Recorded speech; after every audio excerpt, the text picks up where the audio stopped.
ဒါဆိုရင်တော့တွင်းထဲမှာလူတိုးပုံတိုးနည်းကိုရိုက်ပြပေးကြတာပါ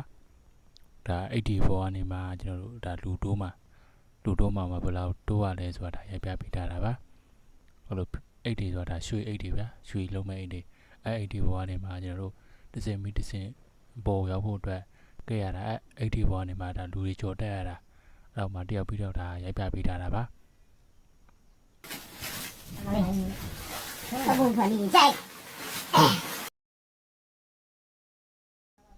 ဒါခုနကကျွန်တော်တို့ကဲတဲ့80တွေကနေမှဒါဘုံခဲတွေဒါထုတ်ပြထားတာကဲရွှေခဲလို့ခေါ်ပါရွှေခဲတွေပေါ့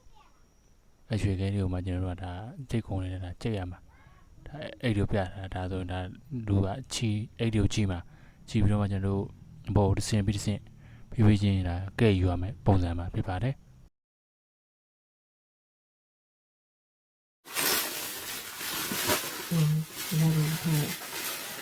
ရတယ်ဘယ်အောင်ကောဒါဟိုအောက်ကနေမှ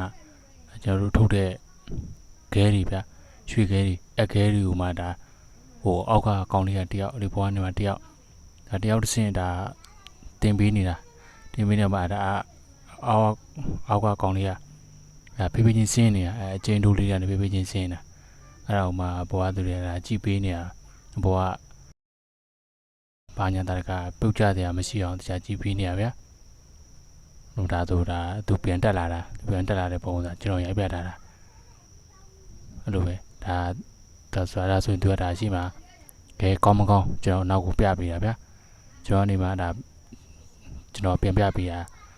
ခဲကတိတ်မကောင်းသေးပါဘူးဗျာပေါင်းတဲ့ခဲတွေပါတွေ့ရင်လည်း